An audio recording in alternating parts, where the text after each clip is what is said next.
Moment of truth.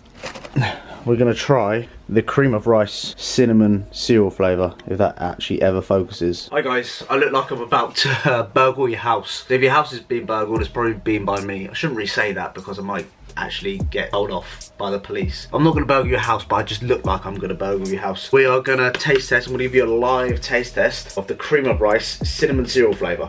I'm excited to try this. Macros are per 100 grams, which is what I'm going to use, 345 calories, 0.7 grams of fat, 78 grams of carbs, and 6.6 grams of protein. That is what it is per 100 grams. I think it's going to mix like, it's not going to be like baby rice where you put water in there and it expands. I think it's going to be more like oats where you have to put water, keep stirring, put it in the microwave, and it kind of will expand with heat, if that makes sense. I hope that made sense. But anyway, cinnamon cereal flavour. I'm guessing it's going to taste like the cinnamon crunches, I'm hoping. I don't know.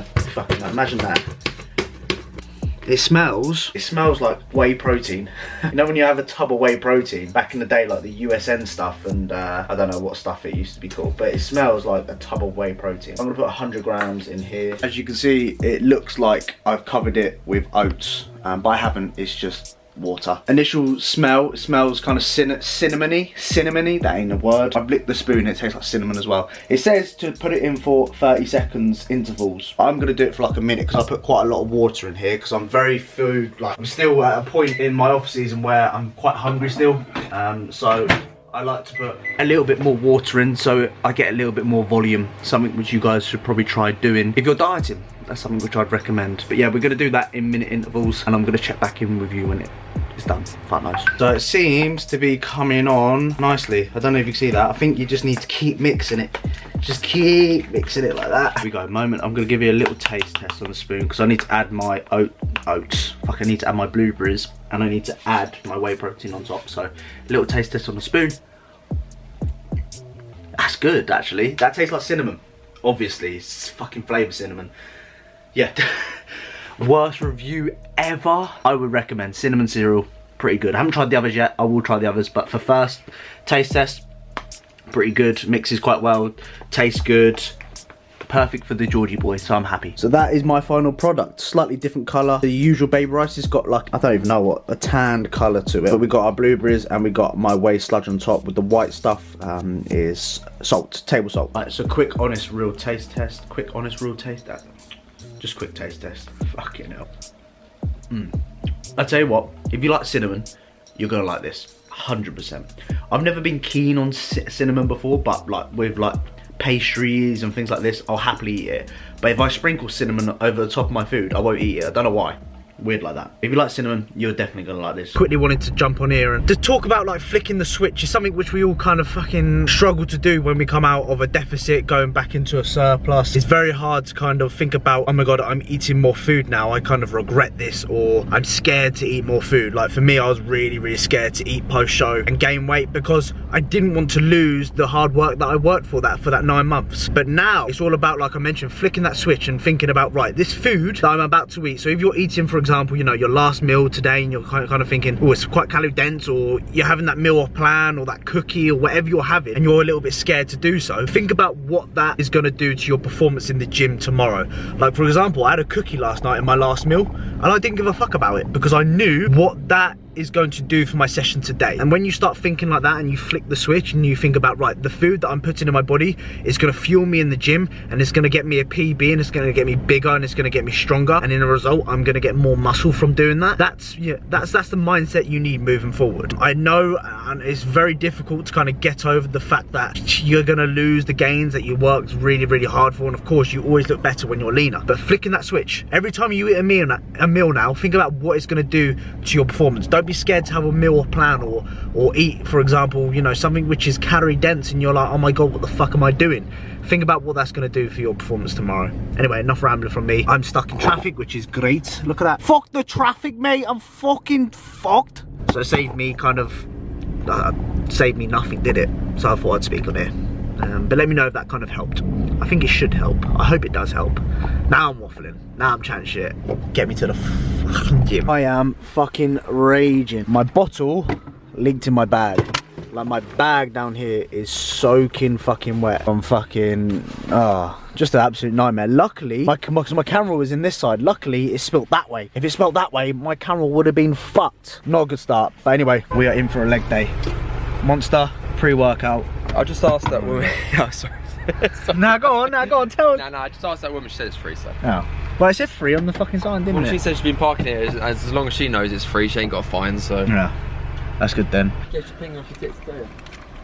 Trying the JP Prepare. I've actually never had any of his pre-workouts, so I thought I'd try it. Put a little bit of White Monster in there, not gonna lie. And I put a little bit, because I literally had crumbs left at MV Pre, so I decided to put MV Pre in there. Oh. What flavour is it? Blue slush, Blue slushy. Ooh, smell the White Monster. Oh, mate. Oh. Oh, that's foul. I think that's better than that.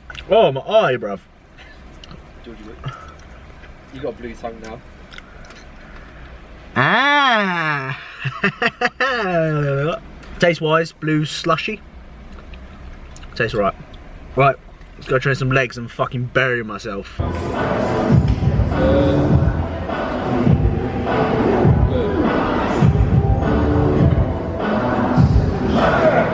So, session.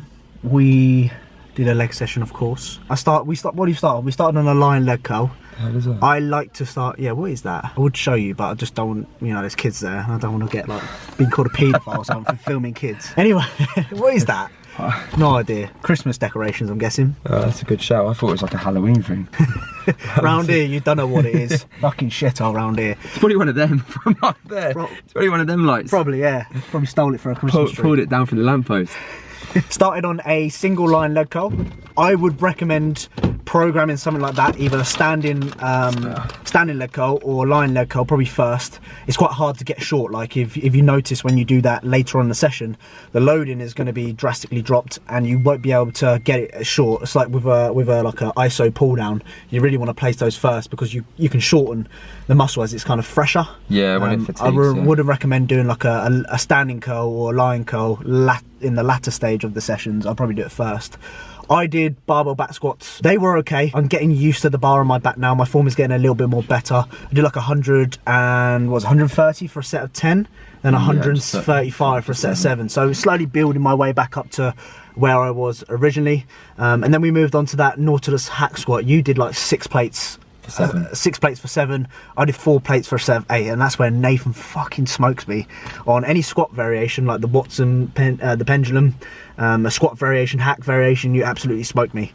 Thing is though, it's literally dependent on hack squat. So like on a deload there, I got bloody what 5 plates aside for 14. Yeah. Go and step on a different one, you'll be something completely different. You can't really take what you do for gospel and from one machine to another. Yeah. You just got to take it with a pinch of salt. And if we were there week in, week out doing quads, I'd understand we'd probably be able to progress and see our numbers. But I'm not going to take that and go to another hack squat now and be like, well, I can hit 6 plates from that, I can do on that. It's different, like, isn't it? There's no chance us doing 6 plates on a Cybex hack. But a pendulum's a pendulum. A Watson is a Watson. Yeah, Watson, they must hate people. They might just say, look, we're out here to hate, because every single Watson piece of kit I've used, fucking heavy. Everything. Yeah. It's for fucking big guys, but it's horrible. They don't feel nice at all. No, when I was doing it, you do like I don't know, a pendulum. You do an Atlantis pendulum. The first 4 or 5, you feel nice, and then you're like, right, now it's kicking in. These are the hard ones. From get go, that first rep, you go down and go up, and like, Jesus Christ. It feels like it's on your joints, doesn't it? It's like, just like you just think, what, am I actually isolating my quad here, or am I just fucking up my joints and being crippled for the rest of my life? That first set, I felt like I was gonna fucking shit myself. You're very strong in that. You got 80 for a set of 6 and then 7, or 2 sets of 7. Yeah, 2 sets of 7, which is good. Still no rep. Then you did the pendulum. I did the pendulum leg press. I like the leg press. I did like 5 plates for a set of 13 or 14. Then I did 5.5 for a set of like 6. Then I dropped it down and did 4 plates for a set of like 20 with a pause. More than that. No, it was 20. But I had a pause at the bottom of the hole. That was fucking brutal. In terms of leg pressing, I think that's my favourite quad builder. I don't know, I think with the pendulum leg press, it's a lot. You can go to absolute failure on that, because of how it is built and how you can press. Like, you're very much not going to get injured on that. A lot of people say they're going to go to failure on a normal leg press, but you can't, because if you went to normal failure, you'd fucking crush yourself. Thing is though, you start at the top of the obviously off top of the lift on a normal leg press, whereas that one you start at the bottom, so you're pressing it, and obviously if you fail, you drop it and you start in your original starting position. On a leg press, you're not, if you drop it, it's on you mid rep. So obviously there's that safety barrier that pushes you a bit further. Yeah. But I just feel obviously that horizontal leg press a lot more than a normal leg press. Yeah, and also the strength curve as well, because as you press, the weight goes up, so it's going to be heaviest at its at the bottom. It's not going to be heavy on its lockout. So yeah, I think that's right. Don't take me on that. Then we moved on to some unilateral stuff, single leg extension, single leg curl. Then I did a donkey calf raise, you did a standing calf raise.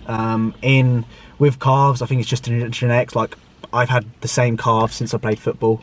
You've just got no calf. Nathan hasn't got input for calves because his calves are absolutely terrible. I'm at a disadvantage because my leg's curve anyway. It's just genetics, I think, with calves. But my advice is spend time in the dorsiflexion position. So up here.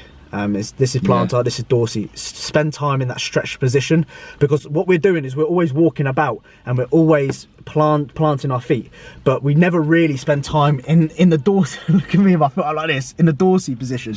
Another one. Bruv, she must be nicking the whole fucking. She must be nicking. What's going on there? What is that? Round here, we saw the flats as we came here. Fucking hell! Like, I'm glad I didn't park my car. I'm glad I parked my car here, because. Yeah, I went to the Asda once and fucking there was a woman in there just stealing stuff, and I was like, fair, fucking scumbags around here.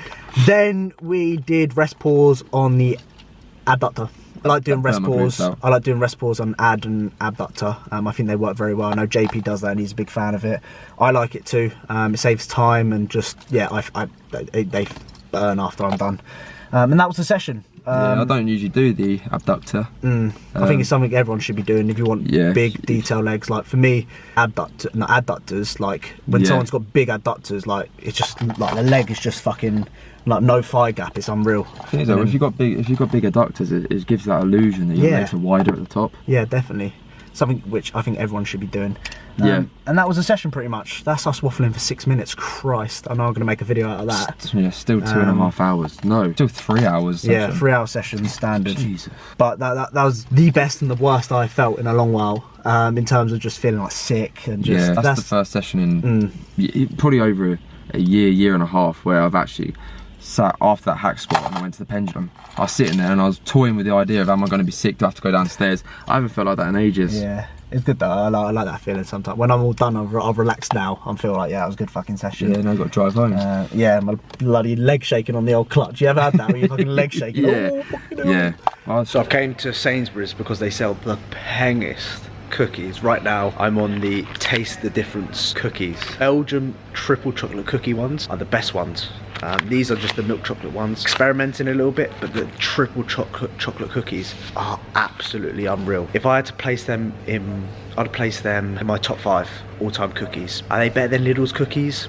They're close. They're not. The best ever cookies I've had is from that shop in Oxford Street. I think it's called I don't know what it's called. There's a little cookie store in Oxford Street called Benny. No, I don't know what it's called.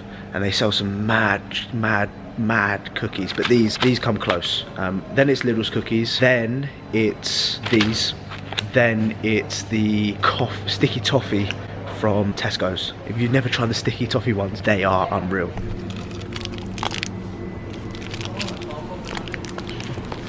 Put this in your oats. Trust me, this is a game changer. This is going in tonight's oats. Come on. He's a strong fucker, believe it or not. Come here, what you got there? Come on. Absolutely cracking Saturday night.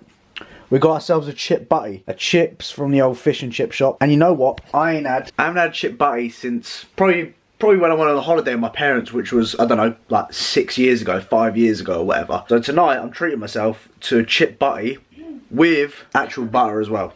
And I don't give a fuck, mate. I'll give you a live taste test as I'm here. That's what we call it. Down south, I know other parts of the country, people call it like something different, like chip roll or something like that. Where we are from, we call it chip butty. And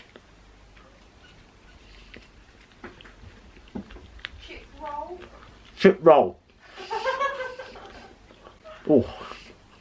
Standard British people have chip butties when they go on holiday. That, my friends, is a bloody good night. Tonight is going to be a good night. I can feel it. I don't know where carrot's from. I'm not talking about that type of food. Talking about like an Indian, like a curry, like a Chinese, stir fry, that's from China. What is English's proud dish? Roast dinner.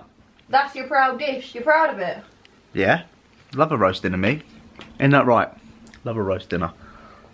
As you can see, I'm editing this video. I use iMovie if anyone gives a shit. I've got a MacBook Pro. I'm going to end this video here because I'm sure you don't want to watch any longer than 15 minutes of me fucking talking about dick, willies, being a twat, just swearing and just being me. I'm sure you don't want to watch any more of that. Comment down below, bottle, if you've watched the whole thing. I hope that you've taken something or taken some value from this video in terms of just kind of getting over, or flicking the switch, I should say. Flicking the switch, I should say. Fucking hell, George. Flicking the switch. That's the motto of this video. Focus on what this food you're putting into your body is going to do to your physique, how you're going to perform the next day and how you're going to feel, because it's very important to do so. Anyway, lots of love and I'll see you guys in the next one. See you in a bit.